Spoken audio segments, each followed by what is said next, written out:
The Assembly will hear an address by His Excellency Volodymyr Zelenskyy, President of Ukraine. I request protocol to escort His Excellency and invite him to address the Assembly.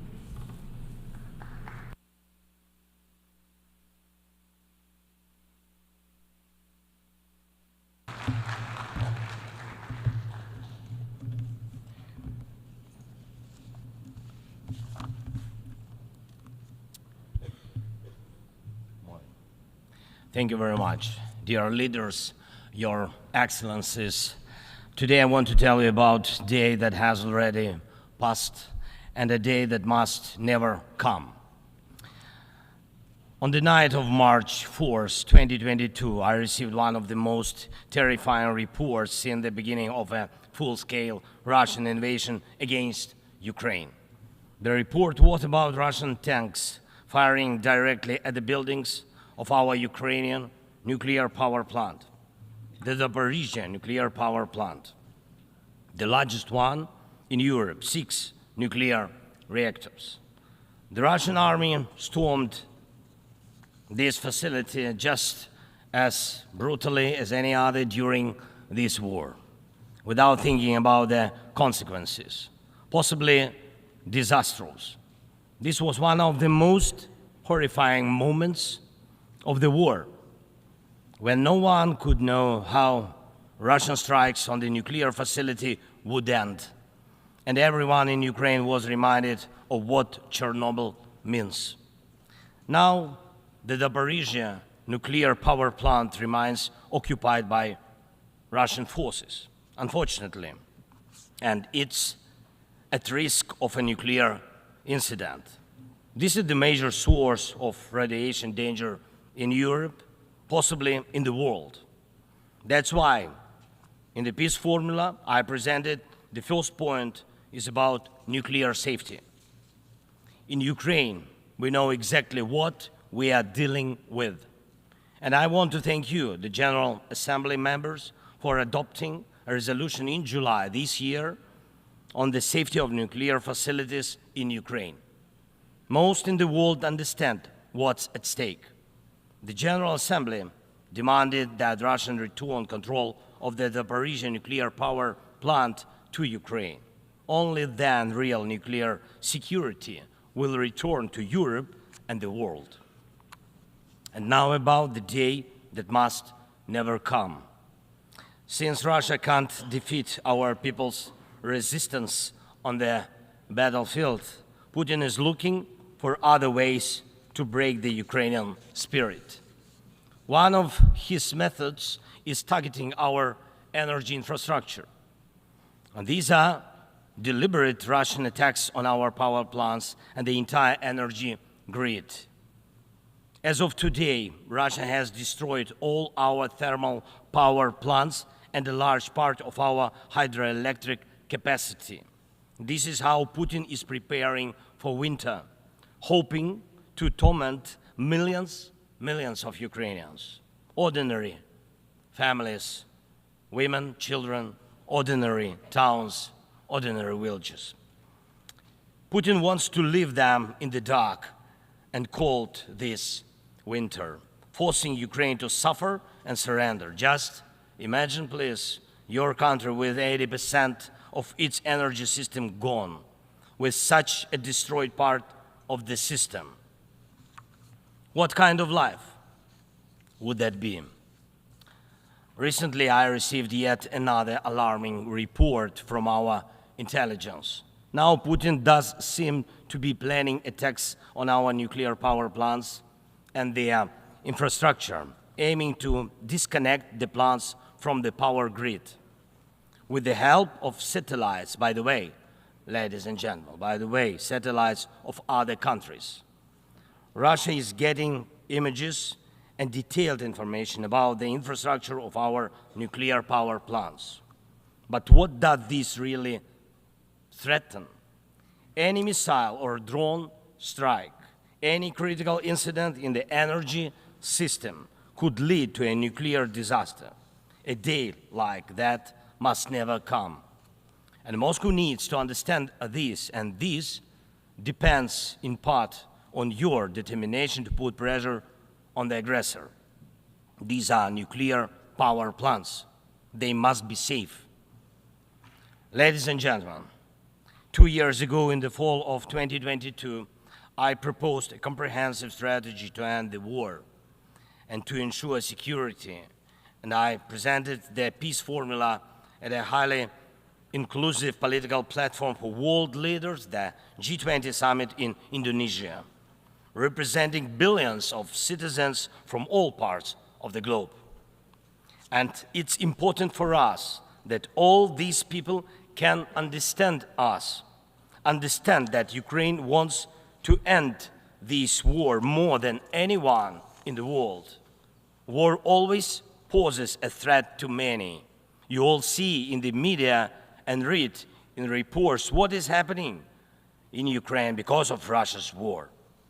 It's something many are imagining happening to themselves.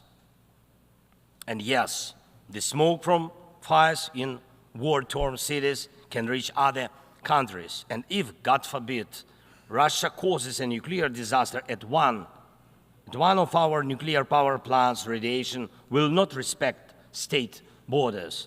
And unfortunately, various nations could feel the devastating effects. Many are concerned, but the deepest understanding of war is always found in the home it destroys. It's the Ukrainian people who feel the full pain of this war. It's Ukrainian children who are learning to distinguish the sounds of different types of artillery and drones because of Russia's war. It's our people who are forcefully separated by occupation because Putin decided he could do whatever he wants. It's our heroic soldiers who are giving their lives to defend our country from invaders trying to steal our land. That's why we say, rightfully so, there can be no just peace without Ukraine. And I thank every leader, every country that supports us in this, that understands us, that sees how Russia, a country more than 20 times larger than Ukraine in territory, still wants even more land, which is insane, and is seizing it day by day while wanting to destroy its neighbor. And Russia found very special bodies for that: North Korea and Iran, telling choice of friends. And now every neighbor of Russia in Europe and Central Asia feels that the war could come to them as well, and just think what kind of losses that would mean for the world. And I thank nearly 100 nations and international organizations that have supported the peace formula. It's truly a global community: Africa, Asia, Europe, Latin America, North America, the Pacific region, all united by the peace formula. And I am glad that the first peace summit was so reminding of the UN General Assembly. Everyone was equal. All nations that participated in the peace summit, large and small, no veto right, no blocking authority, those that have been independent for ages and those that have only recently gained independence, those that have gone through wars themselves, and those accustomed to peace, all were equal. That is what Russia hates the most and cannot control.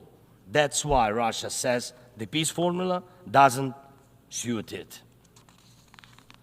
Here at the UN, I've already met with leaders from India, Guatemala, Japan and Italy, Turkey and Finland, Canada, Paraguay, Slovenia, Germany and others, and my meetings will continue. These are different, absolutely, parts of the world and various political waves of life, but they share the same understanding.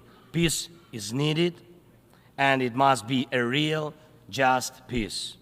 Unfortunately, at the UN, it's impossible to truly and fairly resolve matters of war and peace, because too much depends in the Security Council on the veto power.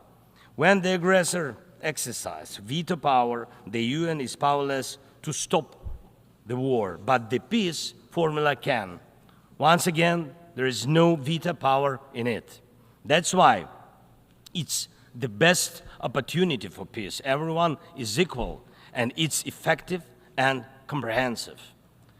When some propose alternatives, half-hearted settlement plans, so-called sets of principles, it not only ignores the interests and suffering of Ukrainians, who are affected by the war the most, it not only ignores reality, but also gives Putin the political space to continue the war and pressure the world to bring more nations under control. Any parallel or alternative attempts to seek peace are, in fact, efforts to achieve a lull instead of an end to the war. As a global initiative, the peace formula has already existed for 2 years, and maybe somebody wants a Nobel Prize for their political biography for frozen truths instead of real peace, but the only prizes Putin will give you in return are more suffering and disasters. We must restore nuclear safety. Energy must stop being used as a weapon. We must ensure food security.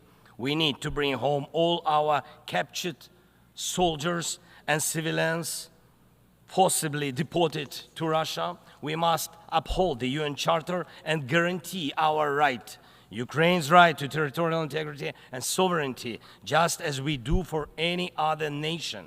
We need to withdraw the Russian occupiers, which will bring an end to the hostilities in Ukraine, and we must hold those responsible for war crimes accountable.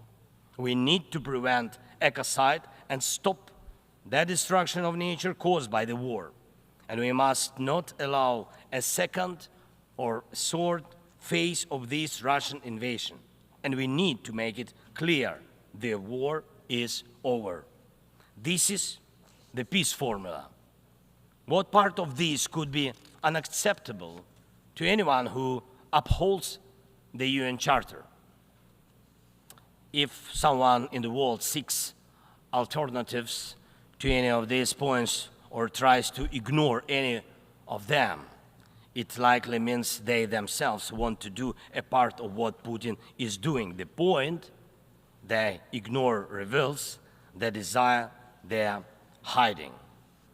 And when the Chinese-Brazilian duo tries to grow into a choir of voices, with someone in Europe, with someone in Africa saying something alternative to a full and just peace, the question arises, what is the true interest? Everyone must understand you will not boost your power at Ukraine's expense. And the world has already been through colonial wars and conspiracies of great powers at the expense of those who are smaller.